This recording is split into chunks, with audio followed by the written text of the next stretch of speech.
in a sense, before we even mind that we become used to, which is self-centeredness, yeah? Not that mental process, which actually provokes fear and a lot of anxiety, yes? When you rely on that mind of self-centeredness, you're apt to live in a world of anxiety, because no matter how nice it is now, there's the possibility it won't be nice later, yeah? With the emphasis on time being so dominant in that thought system, you can't really relax, because the next moment is sort of provoking you, get up and keep going, yeah? So you can't really entertain being here. You're entertaining being in a mental here. And that mental here is just chock full of there and then, yeah? A lot of ideas about past, about you, about them, about the world, and then a lot of mental speculation about a future. Yeah? In that here, that's the here you want to get out of. Yeah? The mental here is the here you want to get out of. I misconstrued it as this here, which is an impossible place. You can't get out of here. You're here. You're like the main ingredient of here. Yeah? You can't leave. We like to get out of the mental here, but when the mental here masks itself as the real here, every attempt to get out is a form of being in it. Yeah?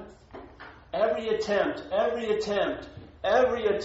leaving, you always end up right where you were. Yeah? With another drive to want to leave even stronger, or a disappointment about the impossibility of leaving, yet you can't stop trying to leave. Yes? So in that mental here, it's taken to be this here. To me, it's the main drive of all addiction is trying to get out of here. And the dilemma is you can't get out of what you're not in. You're in a here, or you are a here, but you're not in the mental here. The mental here is made up. Yeah?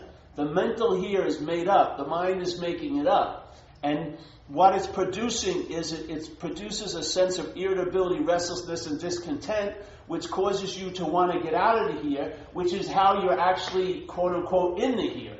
Yeah? For you to be in an imaginary place, it has to seem real to you.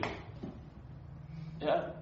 So the whole point of an imaginary place is to appear real. How can it appear real if it isn't appearing real? If it isn't real, it appears real to you. You give it the meaning it has. Yeah? You and I give it the meaning it has. So just like it says in the acronym for fear, false evidence appearing real, false evidence can never be real. False evidence is false evidence, but it can appear real because this place is based on seemingly. Everything appears to be true or false to us. Yeah? Everything is based on seemingly. Nothing here has an inherent reality as it's appearing. Yeah? It's given meaning by the mind. So if the mind is the dominating presence in your life, yeah, you're going to seem to be inherently absent in most of your days. And then you'll want to get into what you can't be out of. You'll be trying to learn how to get into the moment or be more in the moment or be more present. That's an impossibility because you can't get out of the moment. There's no fucking way that you're out of any moment. It appears to your head that you're out of it because your head is entertaining an incredible vast array of impossibilities that you can be out of something.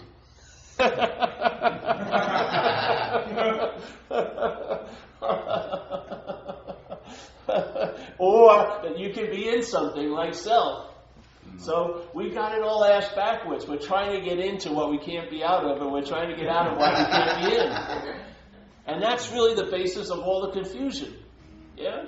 We can't read the sign. We take an exit sign to be an entrance, and the entrance sign to be the exit. And so what happens when we're traveling? We have to rely on something, so what do you rely on?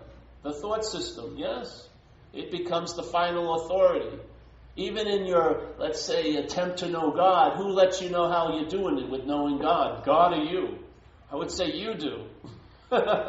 You're the one who's, I'm doing really great.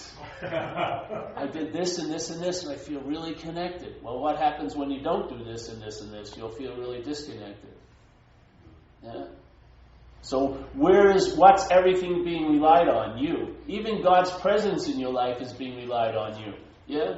If you don't do this and this and this and this, it won't seem to be there. But if I do this and this and this, it may seem to be there. Yeah? I would say it's too important to put into that, on that roulette table of black and red, of duality, yeah? Of doing and having. I think it has to be seen as an innate, inherent nature. In other words, my precondition before all other mental conditions is an open mind. Yeah? Now, I don't say try to know the open mind, because who would it be that would try to know the open mind? I say let's just look at how it's appearing, what we're taking ourselves to be. Isn't it true that everything that we meet is used to point at the one who met it, yeah? So here's a bottle, everyone sees it a bottle. But then, how we use language about the bottle is it's my bottle. So the bottle now, the acknowledgement of the bottle now is used to infer that there's an owner of the bottle. Thoughts. These are my thoughts. So every thought now is used to infer that there's a thinker of the thoughts. Yes? Feelings. My feelings. My feelings. So now there's not just feelings, which is the conscious contact. It's now there's a nebulous someone who's having the contact. Yeah? There's a Paul, just a vast array, a giant labyrinth of old ideas and meanings, but it's all smoke and mirrors. There's nobody home. Yeah? How it happens is conscious contact consciousness sees the bottle. The mental process arises, claims it, says, I'm the one who's seeing the bottle. So now I'm getting the bottle saying, there's a me, there's a my, there's a someone. You never see the someone. It's like in Zen they say, the finger that's pointing at the moon. Don't get caught by the finger pointing at the moon. In the mental process, all it is fingers pointing. Our mind, our gullibility, our habitual condition makes the leap into being a someone. Yeah? All it does is produce the conditions for that leap to occur all day. With the use of language, with everything is me, my, I, this and that. Then the mind just immediately leaps back to the pseudo-someone, the phantom subject. And then that phantom subject now becomes the meaning giver of everything we meet. We don't get the experience of, like Buddha said, when seeing, see, when hearing, hear, when feeling, feel, when tasting, taste, when touching, touch. Now the emphasis is on the seer and what's been seen. Yeah? The hearer and what's been heard. The feeler and what's been felt. The whole sense of awareness or consciousness or reflecting the consciousness occurring here through conscious contact, is lost, and now there's a story about who is it that's in contact, and what is that I've been in contact with, which is just the meaning the phantom subject is projecting on it. Yeah, just the thing, simple test. Monday you're not feeling like you're in good condition. You got a big problem. The next day you feel pretty good. The problem isn't a problem for you. Wednesday, you're not feeling good, it's a problem again. What is it? Is it a problem or isn't it a problem? It's whatever meaning you give it. Yeah? So hey, maybe go back and look at the distribution center where those meanings are coming from. Yeah? I would say they're coming from a system of thought and interpretation called self-centeredness. And it's a very apt description. The whole system is defined or centered on the idea of being a self, a long-lasting, independent, separate entity who he or she is the doer, the haver, the chooser, the da-da, the da-da, da da-da. When those assumptions in place, this is its riffing. Every day, it's like John Coltrane is riffing on the idea of separation. It's a fucking incredible concert. But if you're living the notes, it sucks. Because then you can actually be the source of love and feel unloved. You can be the source of all expression and yet try and achieve it.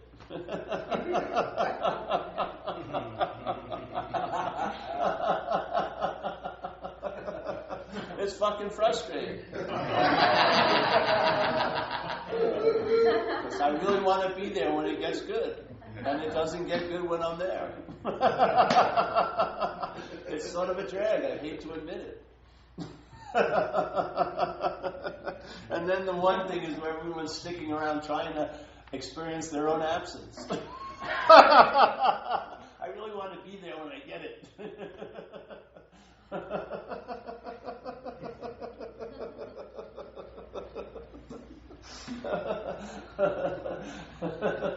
You're going to be at that bus stop a long time. I don't feel humbly, I don't feel it works that way. Seriously. I could be wrong, but I just humbly, I do not feel it works that way. The sense of presence is when you're absent. Yeah. That's what happens. When your mental presence gets diminished enough, you sense another presence. Let's say you want to call it spiritual presence. And that spiritual presence, right, is that feeling of lightness and largeness and clarity and openness. And maybe then suddenly you have the ability to accept situations as they are. And all these qualities start arising and become applicable based on a simple shift of emphasis. The mental condition has been less emphasized, and now another condition is arising and starting to have a huge amount of influence in this event called living here. Yeah? And in a sense, how it influences this event is that it allows it to travel lighter, as a lasting condition. Yeah? It doesn't promise or change the terrain of my life. I'm going to get fired or this or that. First of all, I'd have to have a job, and so therefore I'm not going to get fired soon. I've escaped that little dilemma. But you will travel lighter over the terrain of your life. And what more do you freaking want? You may think you want enlightenment and this and that, but if you had relief, I bet you wouldn't be looking for enlightenment so much. Seriously. If you felt a sense of contentment, I'm telling you, you'd probably be bored stiff reading another self-help book. Seriously. You wouldn't want to buy another DVD of some false hope being dangled in front of you. You know. I remember I used to do things, and I thought I had a reason why I did them, and then the reason seemed to be fulfilled, and I kept doing them. You don't get these. We have no idea what's happening. Narrations is trying to keep up with the living. Yeah? You know what I mean? Sometimes it's so far past. You're on a totally different page than your little narration going on. You know what I mean? I'm so afraid. No, I'm not. What's going to happen to me? Who cares? It doesn't have many. It's very lazy, and it just keeps re-looping. Yeah. It's because it's been easy. It's been fishing in a barrel. It's been easy. It catches your attention so easily with the merest hint of something could happen. They're gonna find out. Oh no! It's sort of like the mental condition really mimics the physiological effects of fear with mental anxiety. That's what it does. It's sort of like you're getting zapped so many times, where that sense of fear maybe in a life comes up 12 times, let's say, in your life. You're getting that 12 times before 1 o'clock in the afternoon. You're getting zapped all day. It's fun. You know what? The system is fucked. It's burnt out. The mental thing, wishing to be godlike, is really... It takes itself to be the center of the universe, yes? And it takes itself to be the only thing that's worthy to be thought about. But it's very, very claustrophobic. In a sense, what you are is like a marathon runner that's been put in a closet. All you're doing is going around the same old, all freaking day. Yeah? With maybe the hopes of something could possibly happen differently. Yeah? It's producing so much mental neuroses. This little claustrophobic thing of being the sun in this false mental solar system. When all you are, in a sense, is a dead moon that's barely reflecting the light of the sun. Yeah? Because of the experience of conscious contact. There is no light in the mental realm.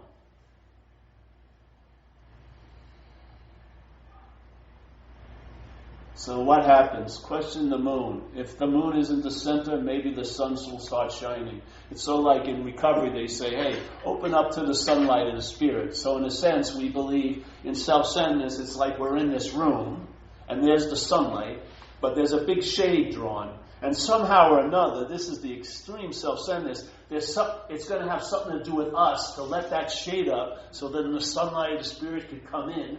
And I may just want to pull it down again. So basically it's all going to be predicated on you once again. Yes? Extreme self-centeredness. What would happen is you're not in this freaking room. You're out in the light. You see the shade, but you see the shade from the outside. Yeah? It doesn't matter if it goes up or down. Yeah? You have no relevance in the acceptance or in the recognition or in the availability of the light. None whatsoever. None. You're not relevant at all. Yeah? You're on the side of the light. Just like if you were on the side of the sun, you would still see clouds, but would they have an effect would they have the power to block you from the sun? If you were on the side of the sun, you would see the same clouds, but you'd be seeing them from another position where they have no influence in you garnering any light. Yeah? That's exactly what it's like. There's a recognition you're not in a dark room, and you didn't do it. Yeah? It's not like I made the worst choices. If I just would have seen that guru that time, my whole life would have been different. I shouldn't have got off that meditation pillow. I knew I missed it. I missed the secret handshake. All like that. And now I've got to just look out a little bit. They always close. You know? Fuck that. You're out in the light.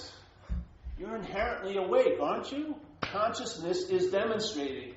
When you're being bad, you're seeing, hearing, feeling, tasting, touching. When you're being good, you're seeing, hearing, feeling, tasting, and touching.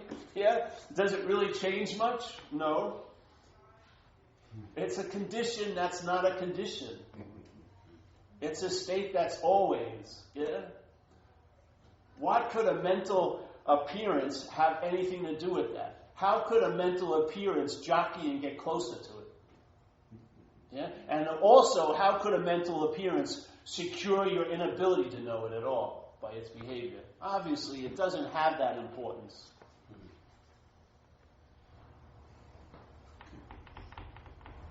So suddenly, things that were just assumed to be the way they are gets questioned. Jesus Christ, why am I trying to get into this moment so much? Have I ever been out of any moment I've been in? I can't imagine that. And then why am I trying to get out of this freaking thing up there all day? Have I ever actually been in it? I even have a long period of time when I was a kid that was obvious that wasn't in place. Yeah. When I was playing when I was a kid, I wouldn't be worrying, will I be playing next week? Because time hadn't set up yet. I didn't have any idea of next week. I didn't have any idea of comparison, so I wasn't walking around my house thinking my room is too small. You know, and my mother's really ugly, and I wish she was prettier. And she's embarrassing me when we go out together. Because, look, Mom, dress up better. You know? Or my father's car wasn't big enough. None of that was happening. I had to grow into that state, and it's a mental state. Yeah? And unfortunately, we went up the ass of self, and we can't seem to get out of the ass of self. Because the belief is you've got to realize you never went up the ass of self. It appears to be, but it didn't happen. Yeah? What's so has never not been so. That's the only solution that's viable here. Every other solution seems to fall on your behavior, on you doing and you having, yeah? But a solution that isn't a solution caused by a problem, but a solution in and of its own nature, that's something to rely on. So we need to do, maybe if you're in a situation where you need to do something, you better do it. Just like in AA. Oh, I think I'll just take this simple way out. I'm not that. Well, let's see how that works for you. It's sort of like someone whose house is on fire and they're burning, but they have a philosophy that's telling them there is no house and fire doesn't hurt. But they're having a deep experience that they're fucked. You might as well just get a pail of water. It's more valuable than the philosophy. Yes? So if you have something that's causing your mental condition to suck up all your interest and attention because it's producing consequences and it's causing all this activity in the manifestation here, then maybe find a way for that to get diminished. So then that inherent state that's available will become obvious to you.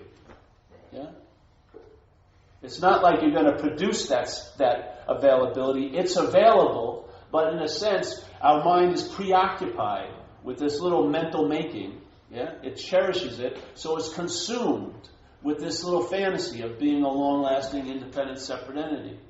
Yeah?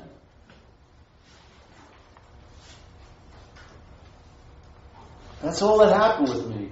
AA was sufficient to start weakening the effect of alcoholism on me, yes? And then when the solution dawned, yeah? But it was like it's like an eternal morning. It never dawns and goes away. It just dawned on me, yeah? And then that influence started having a stronger influence than alcoholism did.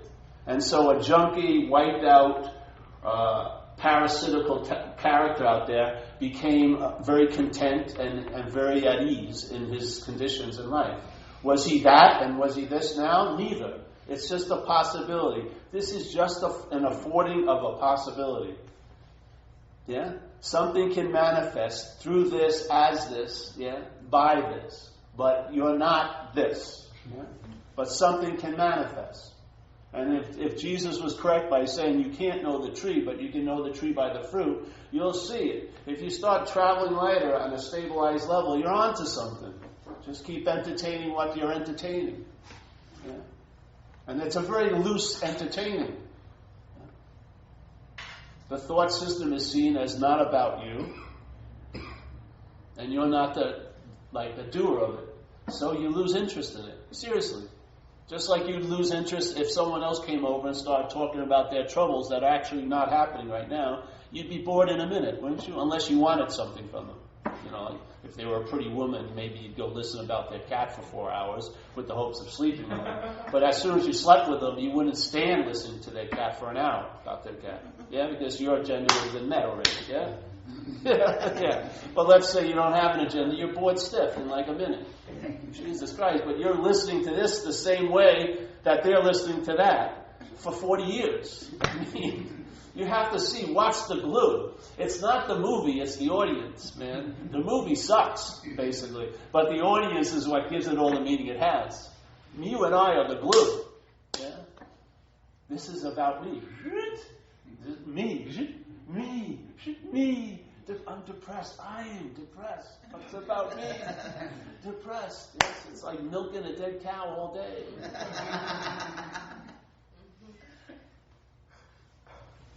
So I found, as soon as it wasn't about me, I lost interest in it.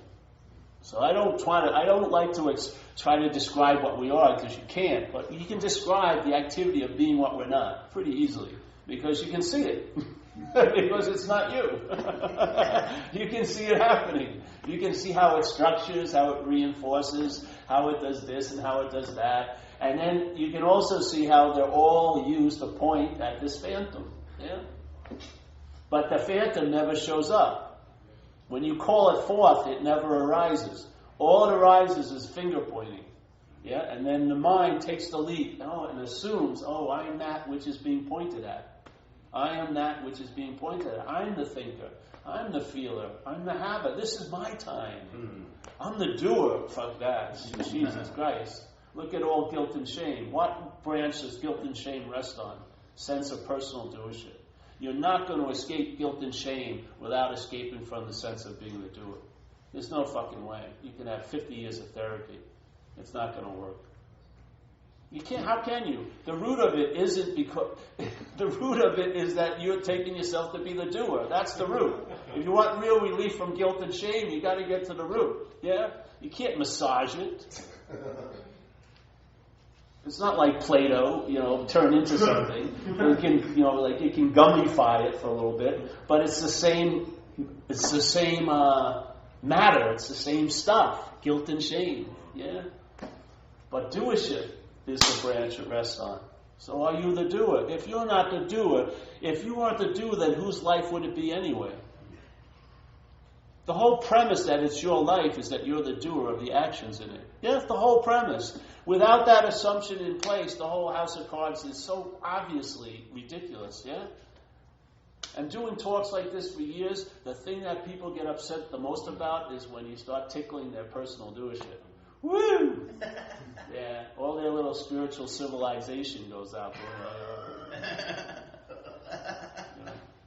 I remember I read it. I read this transcription of a great teacher, not a great teacher, but it was good, a riff on non-doership. 4 pages. It was a great, very eloquently put. And then at the end, because it was transcription, they say student, and then the student goes, "Oh, I really liked what you had to say. Now what do I do?" Yeah? This is the habitual predilection of fail-safing right back to the system of self-centeredness. And that's the second part of it. Self can't get out of self. See? Or like Huang Po said, a great Zen master, you can't use the Buddha to find the Buddha. You can't use mind to find mind. Yeah? You can use mind to find a lot of other things, but you can't use it to find mind. Yeah? Yeah? So doing and having works on a lot of levels here, but on this one level it doesn't work. Because you are that which you want to achieve. Yeah? So that whole fact rooms the whole process of doing and having concerning this one topic. You can't do and have yourself into being what you are. You're basically we're forgetting ourselves by doing and having, to tell you the truth. Yeah. We're taking a mental idea of what we are, which is something that we, as this inherent subject, going to find, and then add on to this greatness that we are already. Mm-hmm. And then we'll become our authentic self.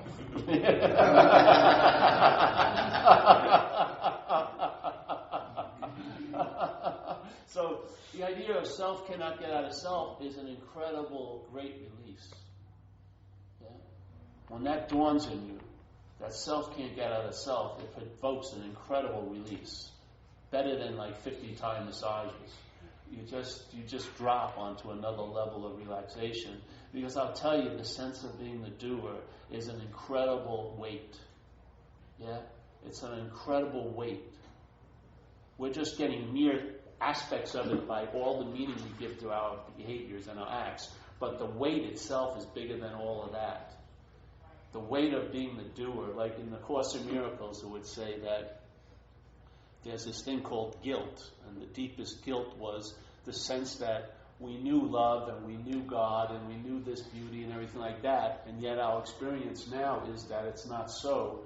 And because we're in self-centeredness, we deeply believe we had something to do with the separation. That it was like a choice that we made to leave the garden or leave God or leave love and leave beauty and to enter here. And that guilt is unsurpassable. You're not going to get any way out of that. Yeah? All we're trying to do is dump it, most of the time. Every meaning we give, every meaning the mind gives to an action is trying to get rid of some of it. But it's not. It's like a living feeling. Could you imagine, when I was a kid, my father got sick when I was 6. And I was in a lovely, playing and everything like that, and my family had to tell me, "Hey, Dad's sick, he's not going to play with you anymore. Yeah? Can't go to baseball," and stuff like that. And I think they got my family doctor, Dr. Julian Quinto, to tell me, "Paul, your dad's sick, he's not going to be able to play with you anymore." And I heard this all, but in my little construction, the only way I could see it is I must have done something wrong to make my father not to want to play with me. This is called inherent self-centeredness. Yeah? So there, something had nothing to do with me. I felt a huge amount of guilt and shame about, because I must have done something wrong to have my father not want to do this. This is what it does. Yeah? On big events and small events. It locks you into separation. This feeling of being a someone that's not good enough. Yeah? And in a sense, you know damn well you're never going to get out of that pit. Never. You can go to therapy for 40 years. You're never going to get out of it. Yeah? The great news is you're not in it. That's the only news that works. Seriously. The only way to get out of what we think we're in is to realize we're not in it. Because if you think you're going to get out of this place, every getting out of this place is being in this place. There ain't no escape. There's no map that's taking you out of here. Yeah? No fucking way. The point is to realize inherently, you're not in here. Yeah? Inherently. Like Jesus says, you're in this world, but you're not of this world. Yeah? So you're in this place, but you're not of this place. You're not of time, you're not of things, you're not of this, you're not of that. I don't know what we are, but we're not of that. Yeah? When that little semblance of soundness arises in the mind, it attracts some downloads that are going to verify that simple, little, humble, maybe that possibility, I'm not that. Yeah? The downloads will come and will produce the space between you and what you're not, yeah, so that you can see it. And when you see the construction of it, a very strong impression occurs that I must not be that which I'm seeing, yeah? And all you see is the finger, and the leap isn't made anymore, yeah? You see all the fingers, you see all the my's, you see this, you see that, but it doesn't leap to taking yourself to be that which is assumed, yeah? Then your inherent nature becomes the dominant influence here. The dominant influence. One way it's dominant, it's always available. I mean, incessantly on. Yeah? Never blinks. Never turns a blind eye. Nothing like that. No requirements necessary to meet it. It's just always available at all times, right where you are. Yeah? That's a huge influence to be open to. Yeah? The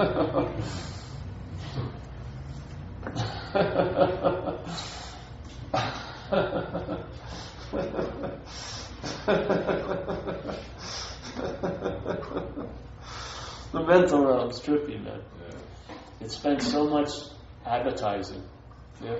It just tries to grab your attention because it's nothing without your juice. It isn't. It's playing God, but it doesn't have any God juice. It needs your juice to play God. Yeah?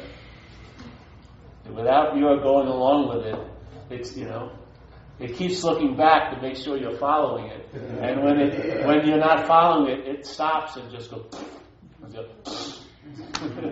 it just dissipates. Like, and after a while, its ejaculation is very short. You can't even get it, shoot 2 feet. It's like, the mental masturbation's over.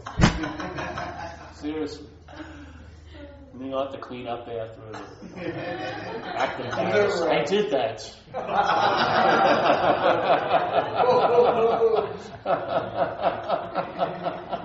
So there's maybe I shouldn't end on that note.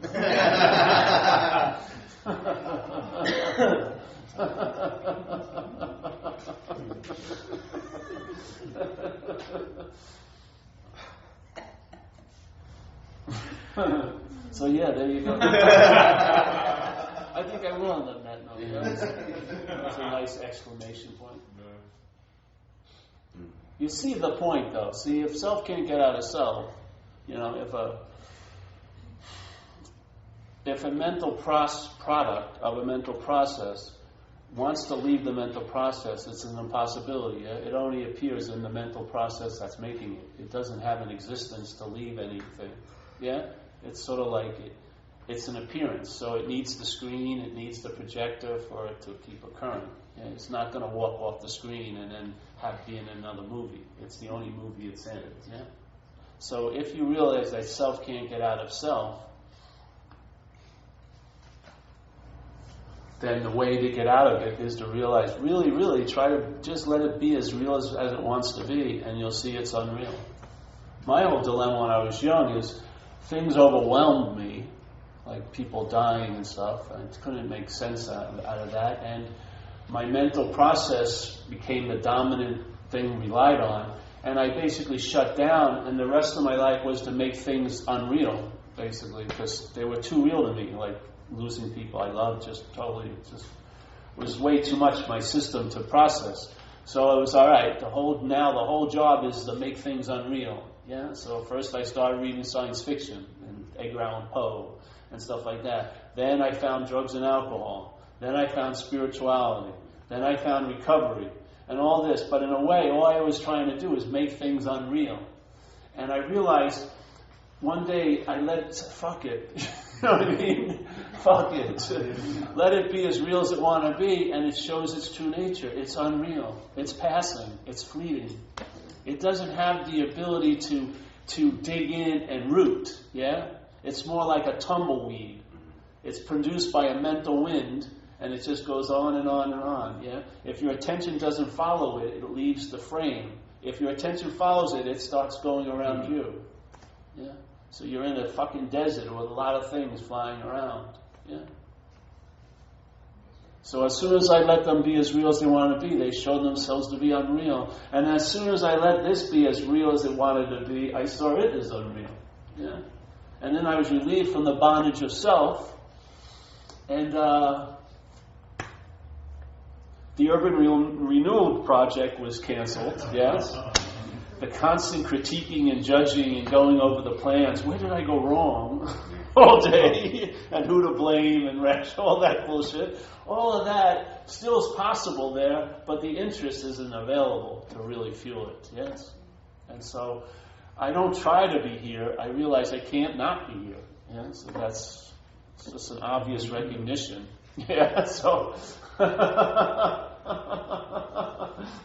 So when the mental realm tries to present what's not happening, which it's doing all day, to grab your attention so you can you become that mythical mental apparition, Paul.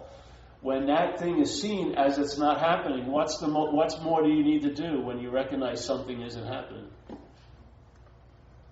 There's nothing you need to do. If I was a therapist, my specific practice was dealing with what was not happening, my sessions would be like a minute long. As soon as they started running their story about what wasn't happening, I said, that's not happening. But wait a minute, no, that's not happening. What's more there to do? Exactly. Your attention doesn't have to be taken back from all of its space-like pursuits. It's never gone to Mars. It's all fucking made up. As soon as you realize that I have to reclaim, I've lost all, you haven't lost a damn fucking thing. Just recognize nothing's happened, in a sense. Then you have a sense of what's always happening. Yeah. So I don't know. I find it works, and repetition's helpful. You come to these meetings and find other people you like better than me, whatever. It doesn't matter. The deliverer isn't the point. The message is. And if you entertain it, if you start traveling later, that's all. It's a natural reaction to entertain it, a little more. It's not a big deal. And there's no practices for us anyway. You probably have plenty of practices. And maybe what we entertain will illuminate the practices we already have. We've already probably, in this room, we probably have amassed like hundreds and hundreds of practices in our own lives. Yeah, we don't need anything more. Yeah, but maybe we need an ability to illuminate those practices. Maybe instead of thinking the practice is going to produce the light, realize you're the light. Yeah, and maybe the practice will express that more. That's all. But it's not going to produce it. Yeah. So I have a way of life, recovery, and I go there a lot because I don't know. I just do. I like it, and the light just keeps on building. It's in and of itself. It's self-generating. Yeah. While the mind's entertaining it, more and more possibilities become obvious. Yeah, and more impossibilities are seen to be impossible.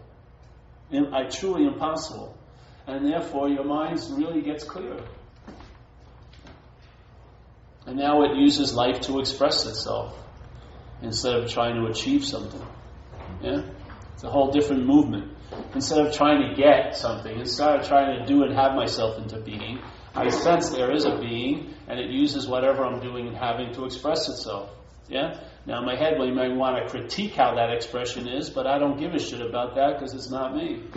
I don't care how it's expressing itself. I recognize the expression of it. Yeah? It doesn't have to look a certain way or be in a certain venue. I see every expression is of that. Yeah? It works. Our special guest is here. All right, any questions today? No? Okay. Yes. All illuminating light. So when not that I'm either I am or I'm not, but when I am and I give it away, what I'm asking it comes back to you, because it honors me too, if I honor it. Oh, yeah. You have it by giving it away, yes. But some people, while it's being given away, their mind has a story about it. Those people can get drained, for sure. Yeah? Because the mental process isn't giving anything away. It's got a price tag on everything. Yes, it does. Mm-hmm. So this is more of a, and you'll recognize, I've seen a lot of people who get too much into service and they get burnt out. Yeah? This is more about being of service. It's more like, let's just say, if you look at service, in our program of recovery, service is a major thing. Because it's a perfect elixir to the obsession with self. You get out of yourself by helping someone else. All right? So let's say I do service. And after doing service quite a lot, there was a basic pattern of how I felt when I did it. One of the first feelings was I felt bigger or larger, yeah? I wasn't so claustrophobic. And then when I felt, or I call it felt available, yeah, to life. And when I felt available, I sensed the presence. Okay? So what would happen is, let's say the self-centeredness would dominate, and back again I'd go up the S of self, seemingly, and then I'd need to do service to get out of self. And so I do service, and I feel available, and I sense a presence. Then one time, I sensed, hey, that presence, I'm that presence that's being sensed. I'm not the story of the one who needs to do service. And if I am that presence, that means I'm available all the time. Yes? And if I'm available, I'm of service. Now that's a whole different state than doing service. Yeah? Totally different. Totally different. It's sort of like an expansion. Instead of being in the same format and then doing certain experiences to get a little relief, it's like changing the whole format by a principle. And then a whole new format appears. Rooted or, let's say, contained in that principle. So the principle is I am that, therefore there's nothing, I don't need an experience of it anymore, and there's not a particular thing I do to have a sense of it. Yeah? All that seemed to be the fundamental rules of feeling this higher power or the sense are blown because the principle shifts. Yeah? If the principle is self-centeredness, you're going to have to keep doing stuff to feel like you're out of self. Yeah? It's just going to be, it's a form of slavery. You're going to have to keep doing things to feel like you're out of self. Because the dominant, quote-unquote, feeling is that you're in self. This is a whole different format. Yeah? So what seemed valuable in the one format is seen to be ridiculous in this other format. Yeah? How the hell am I going to improve my inherent state? That's an impossibility. I can improve mental states, but I'm not going to improve that state. Yeah? And I want to improve physical states, which is fine, but I'm not going to, the physical state isn't going to improve that state. That state doesn't need any improving. Yeah? Yeah. So, let's don't get crazy with questions, though. Yeah. Letting one or two in. Yeah. Gotcha. How do you talk about in self, you can't get out of self. And I was wondering, is there a way to retrain self? Sorry. I think you answered the question. I mean, or look at things differently. You going to pick it up again? All right. You just had a pause. Let it stay down. Yeah. Seriously, that's the answer you're looking for, is the space right there. Yeah. Things will be revealed, and things will... To me, I'm getting dumber and dumber as days go by. Really. More I don't know becomes the dominant thing, which causes an alertness. I'm alert because I really don't know what's going on. When I go to meetings now at AA, which I thought I knew what was going on, I don't feel like I'm saying much anymore, and I don't know. When the people are talking about where they think they are and how they got there, I don't know if that's true. And I don't know what I used to say as the solution is true anymore. I have no idea, so I'm sort of in a state of alertness because I don't know. Yeah, but it's like a pause. It's like a hiccup in the mental condition. That's a really good place if you can sort of. honor it at least, instead of moving to the next question or the next thought or the next idea. But to honor the pause when that selfing has a hiccup, when it gets frozen. Yeah. And when it gets frozen, raw mind is available. When the mental process gets locked up, like when I first was introduced to this idea, it locked up my mind quite a lot when I read it or I heard it. My mental process was locked up; it wasn't moving anymore. And there was something available when it stopped, which was this pause or this sense of presence, like silent presence. Yeah, I mean a very real and tactile silence. Right. Sense, like really like a pregnant, and then the head want to just regenerate and keep going. Yeah. But enough of those were available. I saw that as that is the nature of my mind. That is not the activity the mental process is producing, but that space, that silence, yes, that immanence. That's like it's just vibrating. Yeah, I felt that. So that pause you get and that clarity that kind of comes in right after, that's Yes, the higher self. I would, not the highest self, but yes. The clarity. Exactly. The downloads that come from there can change your whole fucking life here. Right. Yeah? That's what happened with me when I got sober. I was just drinking. It was a regular day at the office. I had already had so many bottoms. I'd spent 2 years and 3 months in programs. I had given up all hope of anything ever getting better. Seriously. I had almost no hope left. And all I wanted was to stay high until the next time I went to an institution, jail, or death. Really. And then I was just sitting there drinking a bottle of Royal Gate vodka with this guy. And suddenly that selfing, that activity, the mental process came to a screeching halt. Just for about 2 or 3 minutes. It was almost like a portal opened up. And I sensed that pause, which scared the bejesus out of my conditioning. But the conditioning hadn't even arisen for those 3 minutes, so the download occurred, and that download changed my behavior from the next second on. I didn't have a drink. I got up, walked out to a phone booth, called the program I had been in that I'd left 10 months earlier, asked if I could come back in, called a woman up, she came up. The next day I went to an AA meeting. I've been sober and clean ever since. So that download provoked a change in this experience, an incredible, dramatic change in this experience that keeps on keeping on. Can you imagine if you entertained that?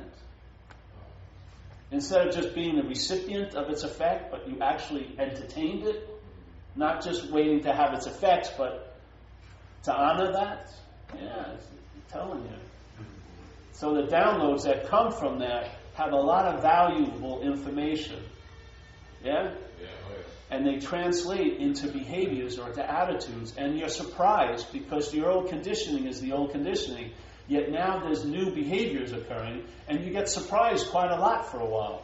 You're like, Jesus, is that me? Because you're not responding or reacting like you used to. That's fucking working, yeah? Yes. Oh.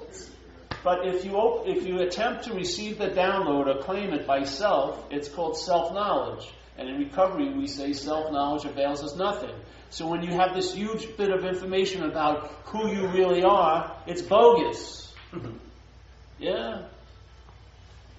It's about who you really aren't. It's never about who you really are. All the information, all the knowledge is about what you're not. It's not about what you are. You are that already. The knowledge is about what you're not. So by realizing you're not that, you get to sense what can't be had, that can't be experienced, that can't be claimed, that can't be made into anything.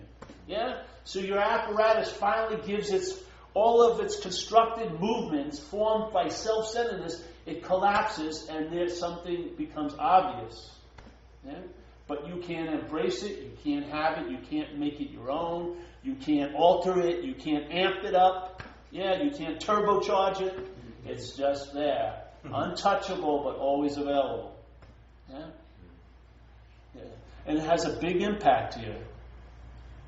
I found in my life, and I watched other people, in spite of themselves, when a download has occurred, their lives change. Yeah. It's not the point that the life change, is to just acknowledge what's happening a little bit, you know? Like that worshiping at the true altar, in a sense, is the living experience of consciousness manifesting, you know? And you are the altar. This is where it's happening. This is where the communion is. This is where the sacraments are given. Yeah? This is where all meaning is occurring. Yeah?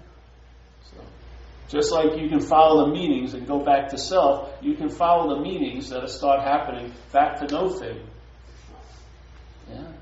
And that's your original face. When you truly see that all you are is seeing, that's your original face. Yeah? There is no Clayton there. The mind isn't dominated or defined by the mental frame that it's been living through. Yeah? It's open and wide like the sky. And clarity abounds. And just an incessant onness that is like the most perfect Tibetan bell, just constantly ding, on and on and on and on and on and on and on and on and on. Behind every little appearance, by all the distractions, there's always that yeah. And so when your attention starts being keen on that, it overrides all this shit, all this boredom that looks exciting, you know. Yeah. So that's it. That looks exciting, you know. Yeah. So that's it.